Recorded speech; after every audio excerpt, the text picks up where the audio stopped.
mentir de manera descarada, de inculpar al propio jefe de Estado. Nada de eso tiene que ver con el arranque de esta investigación. Es lo primero que tengo que decir. No hay indiciados, no hay un hecho puntual. Vinculados a, repito, autoridades del Estado venezolano, más allá, óyeme, más allá de lo que el Ministerio Público tiene. El Ministerio Público tiene, por ejemplo, sobre el caso de David Vallenilla, ocurrió dentro de las manifestaciones, lamentablemente, del año 2017, en medio de un asedio a la base militar, Francisco de Miranda, conocido como La Carlota. El sargento Arly Terán, lamentablemente, en un uso desproporcionado de la fuerza sin pensar en el principio de progresividad, etcétera, utilizó esa arma y lamentablemente la consecuencia fue el fallecimiento de David Vallenilla. Bueno, pues bien, lamentablemente tenemos ese detalle fatal, pero la justicia en Venezuela actuó desde el primer momento. En el año 2017, bajo nuestra gestión, se imputó a este incriminado, luego se acusó y finalmente se ha condenado. En casos como este, obviamente, se van a encontrar todos estos elementos, u otros que no voy a mencionártelo en este programa, pero quisiera por lo menos ejemplificar ese caso. Eso es una cosa diferente a toda esa campaña, lamentablemente, para distorsionar lo que es un examen preliminar y ahora lo que es una investigación. Han querido hacer enemigos del Estado venezolano, de la democracia venezolana, para desvirtuar la realidad. La realidad es esta que estamos viendo: una visita intensa de trabajo, reuniones cordiales, muy directas, muy transparentes. En base a todas esas reuniones se llegó a este acuerdo, a este memorándum de entendimiento, donde yo te diría en un lenguaje coloquial ya más venezolano en este sentido, ¿no? El que no la debe no la teme. Venezuela, con sus órganos de auxiliares de justicia, con el Ministerio Público como titular de la acción penal, con los tribunales penales ordinarios, ha hecho justicia y ha evitado la impunidad. Que podemos seguir avanzando, muy bien. Que podemos desarrollar ese principio de la complementariedad positiva con el apoyo de la CPI, tal como dice el primer acuerdo, perfecto, pero con el debido respeto entre las partes, con la información que queremos conocer. Yo, por ejemplo, como fiscal general de la República Bolivariana de Venezuela, quisiera saber, cuando se habla de cientos de casos, ¿cuáles son? ¿Cuáles son? Dígame el número de expedientes, dígame si la víctima denunció en Venezuela o lo hizo a través de un Twitter en Colombia, si la víctima efectivamente existe, y si la víctima efectivamente existe, ¿cuáles son los alegatos para referir e ir a la CPI que en Venezuela no se hizo justicia, hubo una inacción? Bueno, yo te adelanto algo. Cuando los expertos de la CPI vengan y revisen e investiguen conjuntamente, que es lo que dice en la primera parte del acuerdo, con la jurisdicción penal ordinaria venezolana, con el Ministerio Público venezolano, con los tribunales penales venezolanos, se van a sorprender. ¿De qué? Bueno, de que efectivamente ha habido un largo trabajo, un desarrollo de experticias técnicas, de experticias forenses, de imputaciones. Solamente una cifra te entrego: sentencias definitivamente firmes a partir del año 2017 en relación a violaciones de derechos humanos, más allá del marco de las manifestaciones, me refiero durante estos años, van 188 condenatorias. ¿Qué te dice eso? ¿Qué te expresa eso? Bueno, una actividad vital del sistema penal venezolano, del Ministerio Público, de los tribunales, para castigar a quienes lamentablemente pues se separaron del camino de la ley y violaron derechos humanos. Le pido más de esos datos probatorios porque justamente es lo que soporta la declaración del presidente Maduro hoy diciendo: en Venezuela se garantiza, está garantizado el derecho a la justicia. Y en ese marco y con esa declaración, él asumía que todo lo que haya que mejorarse se iba a mejorar, pero sobre una base de trabajo que ya existe. Pero fíjate el dato que te doy en base a eso que tú dices. El fiscal Khan ha dicho que él confía en el sistema de justicia de Venezuela, y eso está establecido en el memorándum. Revela igualmente que se reconocen los esfuerzos, y lo dice la Sala de Cuestiones Preliminares, los esfuerzos que ha hecho Venezuela para hacer justicia en caso de violaciones a derechos humanos. Pero hay algo importante, la investigación, ¿dónde se va a hacer? ¿Dónde piensas tú que se va a hacer? ¿Se va a hacer en algún punto equidistante de los centros de poder mundial? No, se van a hacer en Venezuela, en base a los expedientes que reposan en Venezuela, las pruebas que reposan en Venezuela, las investigaciones que adelanta el Ministerio Público de Venezuela, los fiscales del Ministerio Público de Venezuela, donde, te repito, de hecho en la reunión que sostuvimos con el fiscal Khan pudimos mostrarle a nuestra mano izquierda, mientras conversábamos con él, una parte donde habían más de 20 cajas plenas de expedientes, no como pudiera yo pensar están en algún lugar de la CPI en La Haya, en base a papeles sin esto que te menciono, denunciantes reales que formalizaron, vamos a decir, su queja, su reclamo en Venezuela. Hasta ahora lo que hemos recabado por fuentes abiertas, muchas de estas informaciones pudieran haber provenido ¿de dónde? Lamentablemente, de entes altamente politizados contra la democracia venezolana. Ejemplo, Almagro-OEA. Ejemplo, Grupo de Lima ya desmantelado, pero que hizo el papel lamentable de prestarse a esta jugada de hacer unas denuncias donde no hay, según nuestro criterio, lo que hemos averiguado cuando conversamos con la exfiscal Fatu, que le pedimos el principio de complementariedad positiva. La invitamos a Venezuela, no vino.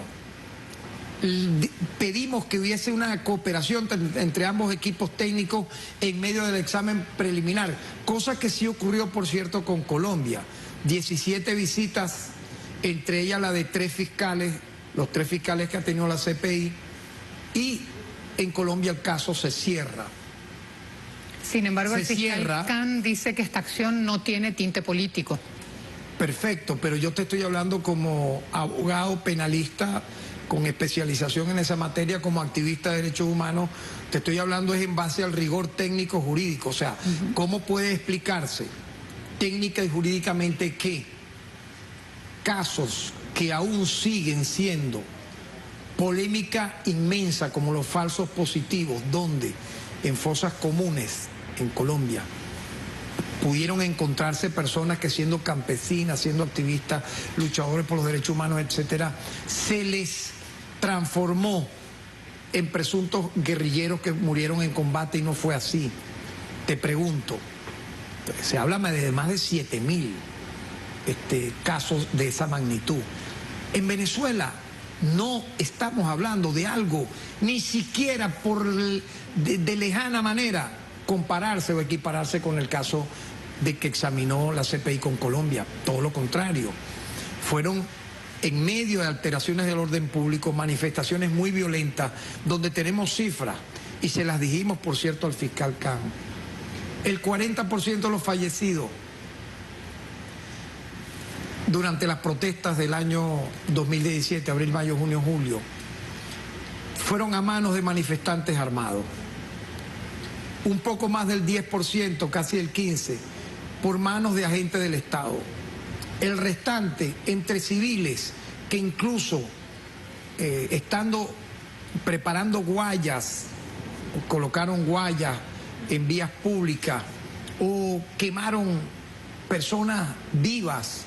Se calcularon en su momento víctimas de esta práctica 20 personas que fueron quemadas vivas por civiles no identificados. O sea, fue una situación lamentablemente que yo siempre la he calificado como un embrión de guerra civil, lo que vivimos aquí, que afortunadamente se paró. O sea, se paraliza con la acción institucional del Estado venezolano de llamar a constituyente, de renovar poderes públicos, y a partir de allí incluso de designar un nuevo fiscal general de la República.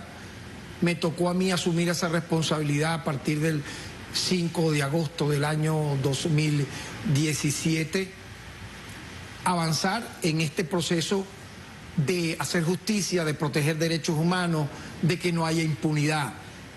Y yo quiero destacar la labor de la Comisión por la Justicia y la Verdad, que va a tener un papel estelar a futuro también. ¿Por qué? Bueno, porque efectivamente esta comisión ha tenido mucho que ver a través de un organismo que se creó, llamado de esa manera, donde participan de manera múltiple varios factores políticos, institucionales, judiciales, una labor increíble no solo de investigar, sino también de promover excarcelaciones para buscar un encuentro cívico que culmine en lo que estamos hoy viviendo y va a vivir Venezuela el 21 de noviembre, que es lo que tal vez muchos quisieron evitar, que es un momento electoral importante donde sea el voto, no las bombas incendiarias, no las balas o cualquier otro elemento violento. Por lo tanto, nos va a tocar mucho a nosotros seguir este camino.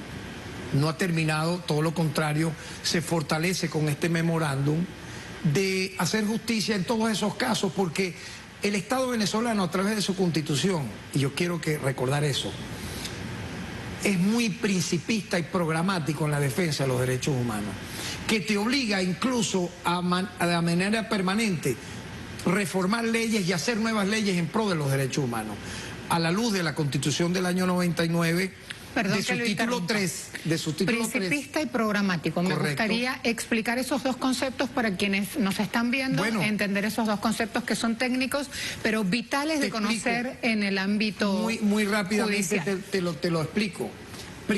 Principista, programático en materia de derechos humanos, ¿por qué?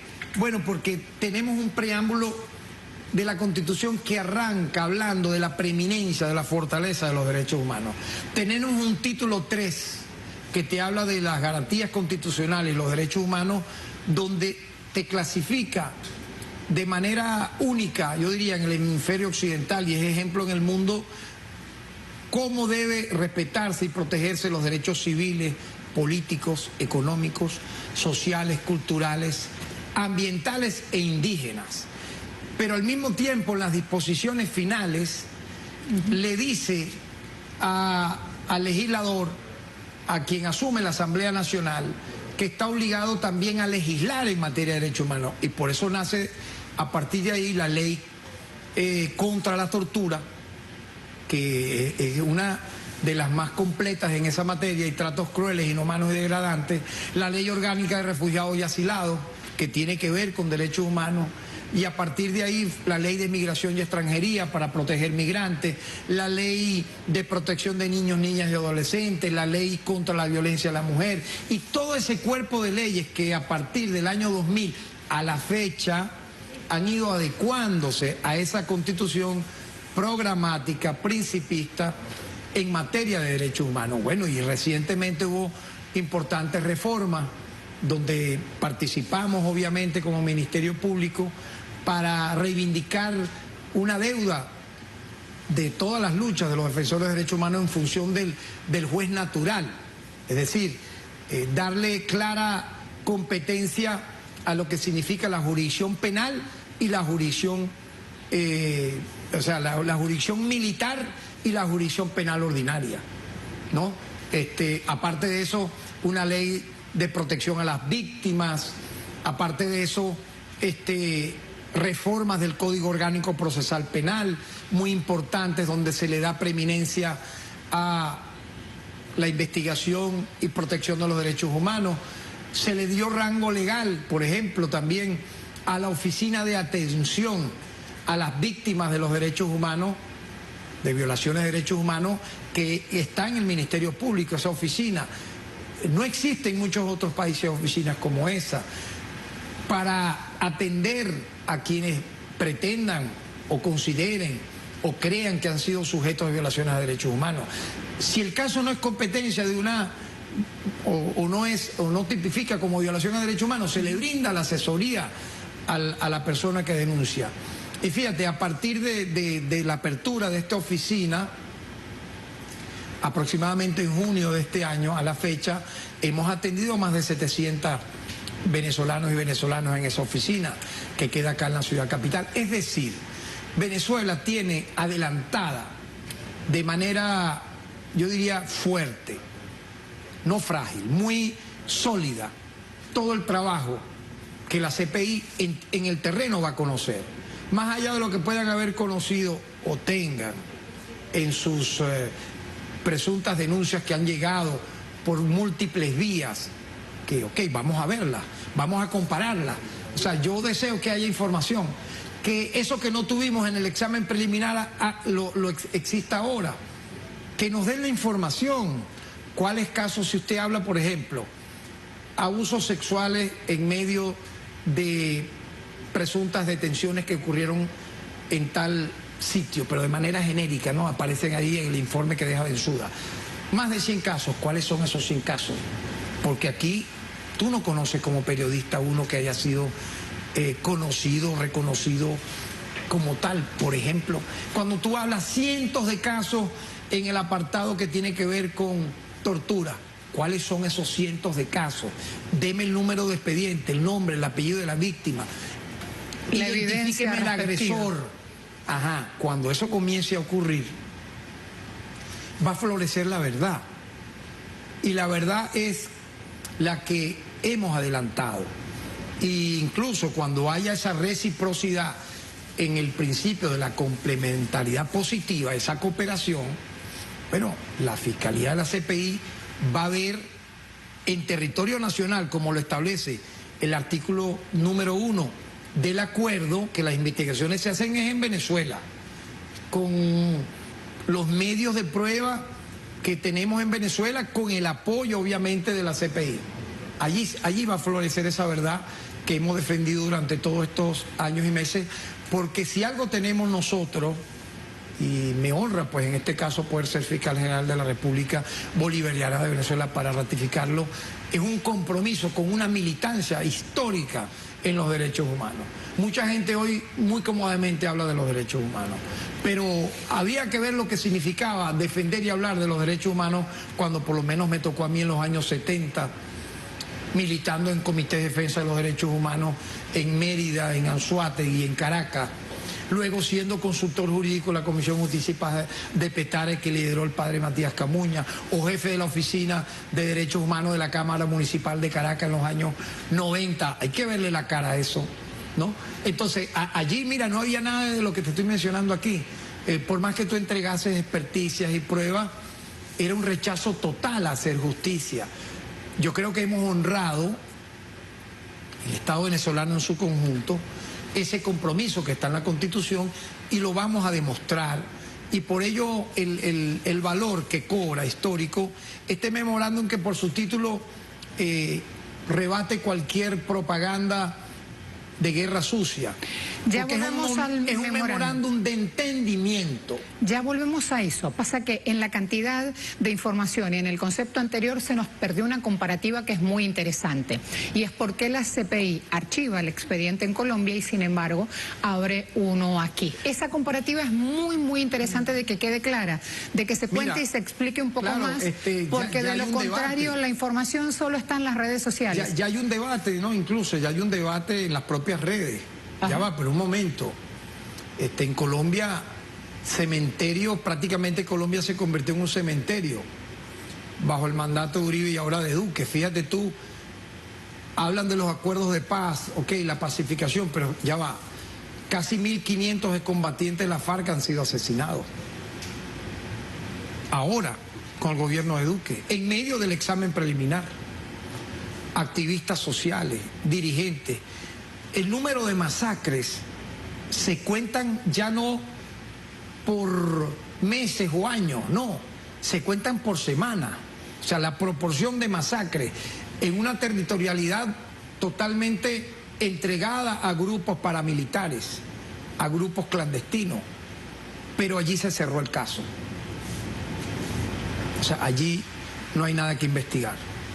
En el caso venezolano, te repito, afortunadamente, no es ni el 5% lo que ocurrió en esa guerra fratricida de confrontación en Colombia, donde asesinaron líderes campesinos, gobernadores, alcaldes, candidatos a la presidencia. Venezuela tuvo, como te señalé, circunstancias lamentables, donde funcionarios se apartaron del código de conducta para funcionarios encargados de hacer cumplir la ley, pero han sido castigados, han sido llevados a la justicia. Si tú me preguntas por cualquiera de los casos sonados, cualquiera que tú quieras preguntarme, cualquier periodista internacional lo ha hecho. Hoy dimos unas entrevistas sobre esos puntos. Aquí se ha hecho justicia. Por ejemplo, un caso simbólico, emblemático para mucha gente que ha buscado tomar como ejemplo que aquí se cometen torturas y nadie es castigado. No. Caso Acosta Arévalo, por ejemplo, un lamentable caso. Allá hay 2 oficiales detenidos, imputados y acusados con pronóstico de condena por homicidio calificado y tortura. O sea, entonces, ¿qué pretenden o buscan los que adversan al Estado venezolano? Que los llevemos a la silla eléctrica. En Venezuela no hay pena de muerte. Se hace la justicia en base a lo que establece la Constitución y la ley, y se les ha castigado con la máxima pena. Igualmente te mencioné el caso que también han querido con ellos hacer demasiada leña al fuego, lamentable caso de David Vallenilla. Bueno, allí hubo una condenatoria. Igualmente en el caso de Fernando Albán, allí recientemente un tribunal, junto con los fiscales del Ministerio Público que adelantan ese caso, formalizaron las calificaciones por homicidio intencional. ¿Por qué? Porque hubo negligencia de los custodios a la hora de tener a esa persona allí detenida. Lamentablemente no tuvieron la suficiente responsabilidad de mantenerlo como debía corresponder en base a lo que significa tener un custodio esposado. No, le quitaron las esposas y ocurrió lo que ya sabemos. Según lo que nosotros vamos a seguir investigando, en el caso que nos entreguen, así te lo puedo decir, el que nos entreguen, el que nos prometan para una investigación, habrá una respuesta oportuna, o de seguro ya la hay, contundente por parte del Estado venezolano para sancionar y castigar. Volvemos al memorando de entendimiento. Nos quedó el tercer párrafo con toda lo rubricado por ambas partes. ¿Qué resaltaría allí?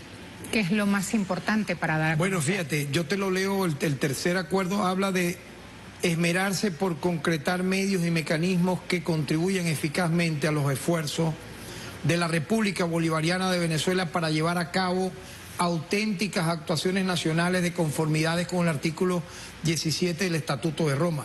Bueno, efectivamente, ese esfuerzo que allí aparece, esa eficacia, la hemos demostrado y la vamos a seguir demostrando. Lo que haya que aclarar, donde haya que avanzar, los mecanismos que ellos consideren debemos nosotros fortalecer, bueno, efectivamente lo haremos.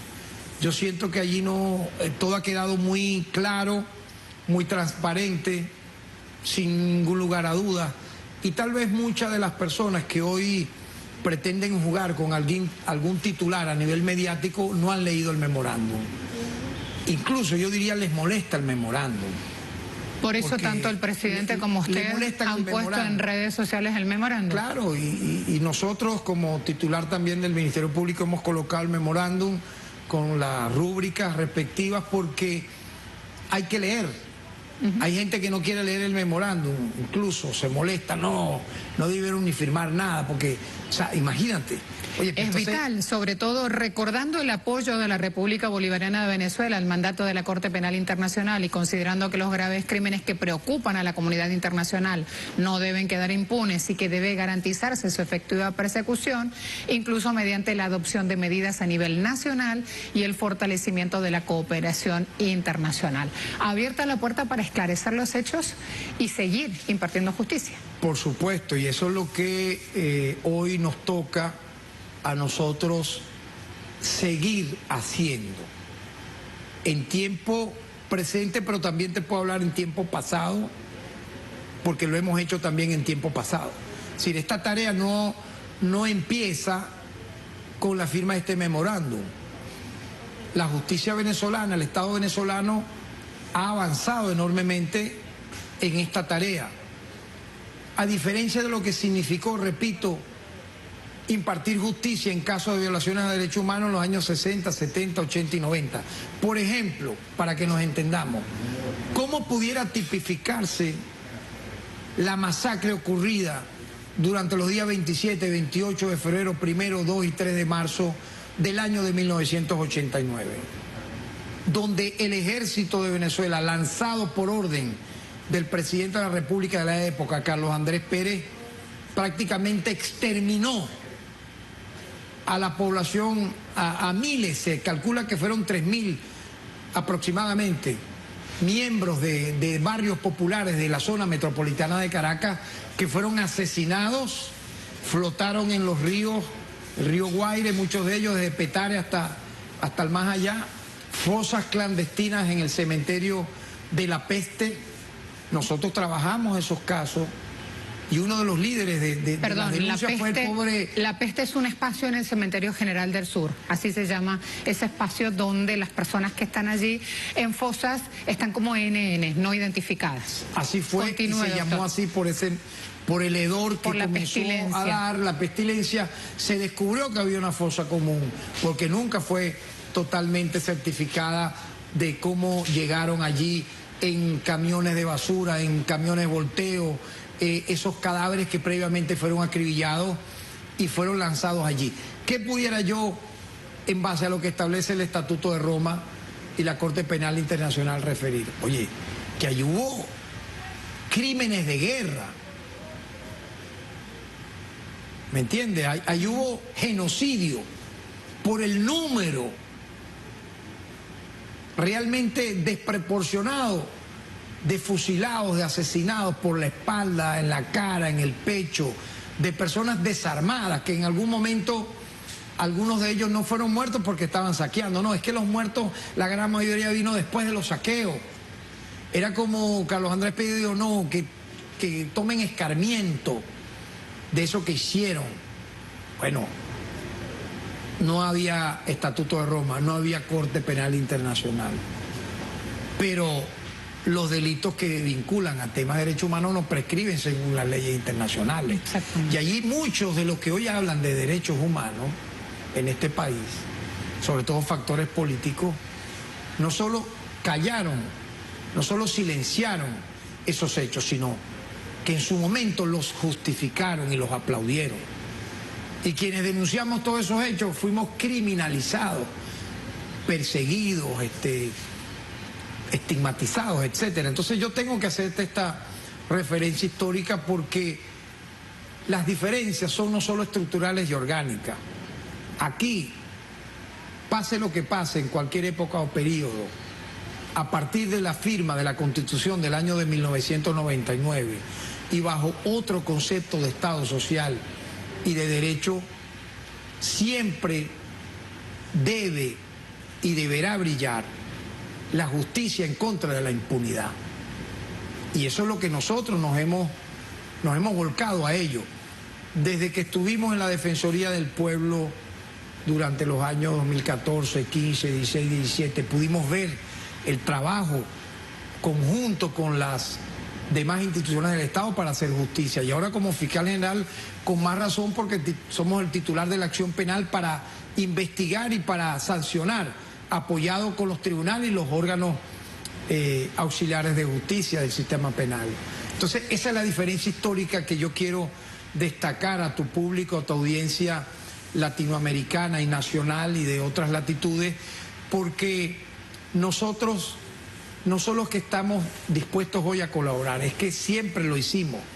Desde el momento que estuvimos en La Haya hablando con la exfiscal Fatou Bensouda, ofrecimos todo esto que te estoy mencionando. Entregamos informes, detallando casos, actualizando casos, pero lamentablemente brilló fue el silencio. la unilateralidad, es decir, del lado venezolano entregando lo que corresponde, del lado de la Fiscalía de la CPI solamente acuses de recibo. Esperamos que a partir de esta firma, confiamos en que eso va a ser así, de este memorándum las cosas cambien para bien y se establezca la verdad. Y más temprano que tarde esta investigación culminará. Porque alguna gente creerá, bueno, no, eso, perdón, mucha gente opina sobre la CPI y no se ha leído el Estatuto de Roma. Mucha gente habla de un examen preliminar y no sabe la fase que la misma tiene. Mucha gente habla de investigación, no sé, los opinadores que hacen a través de los medios de propaganda transnacional, vamos a decir así, propaganda sobre esto. Desconocen todo lo que aquí estamos conversando, pero yo siento que al final brillará la verdad, la justicia, lo que está en el expediente, lo que está en las investigaciones adelantadas, con tanto esfuerzo, con tanto sacrificio. ¿Para qué?